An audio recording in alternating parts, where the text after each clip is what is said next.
আওয়ামী লীগ নিষিদ্ধের ঘোষণার পর বিভিন্ন জেলায় আনন্দ মিছিল করেছে ছাত্র জনতা সহ বিভিন্ন রাজনৈতিক সংগঠন।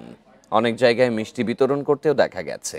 সরকারের সিদ্ধান্তকে সাধুবাদ জানিয়ে গণহত্যার দায়ে শেখ হাসিনা সহ জড়িতদের দ্রুত সময়ের মধ্যে বিচার শেষ করার আহ্বান জানান রাজনৈতিক সংগঠনের নেতাকর্মীরা। কয়েকদিন ধরে আওয়ামী লীগ নিষিদ্ধের দাবিতে সারা দেশে আন্দোলন করে আসছিলেন ছাত্র জনতা সহ বিভিন্ন রাজনৈতিক সংগঠনের নেতাকর্মীরা। শনিবার রাতে উপদেষ্টা পরিষদের বৈঠক শেষে আওয়ামী লীগকে নিষিদ্ধ ঘোষণার পর সারা দেশে আনন্দ মিছিল বের করে ছাত্র জনতা। খুলনা শিববাড়ি মোড়ে আনন্দ মিছিল করে এনসিপি সহ বিভিন্ন রাজনৈতিক সংগঠন। পাশাপাশি মিষ্টি বিতরণ ও শুকরানা মোনাজাত করেন অনেকে। ঘোষণাটা আসার পরে সত্যি অসাধারণ লাগছে।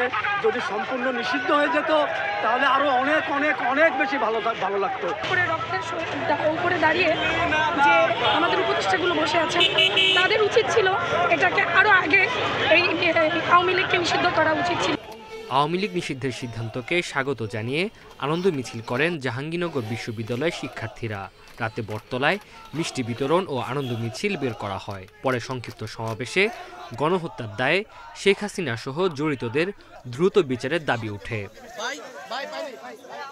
নরসিংদী ও ফরিদপুরে আনন্দ মিছিল করেছে বৈষম্য বিরোধী ছাত্র আন্দোলন। এ সময় বক্তারা আওয়ামী লীগ নিষিদ্ধ ও ৩০ দিনের মধ্যে জুলাই ঘোষণাপত্র প্রকাশের সিদ্ধান্তকে সাধুবাদ জানান। জুলাইয়ের যে অভ্যুত্থানের অন্যতম দাবি ছিল আমাদের বিজয়ের পরে, সেটা হচ্ছে আওয়ামী লীগ নিষিদ্ধ। আলহামদুলিল্লাহ আজকে আওয়ামী লীগ নিষিদ্ধ হয়েছে।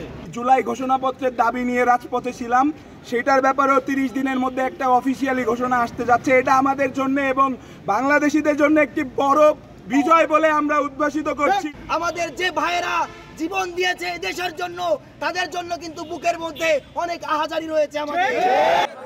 এছাড়া লালমনিরহাট, পঞ্চগড়, লক্ষ্মীপুর সহ দেশের বিভিন্ন স্থানে আওয়ামী লীগ নিষিদ্ধের খবরে নেচে গেয়ে আনন্দ উল্লাস করে ছাত্র জনতা। Tanzil Hasnat, independent news.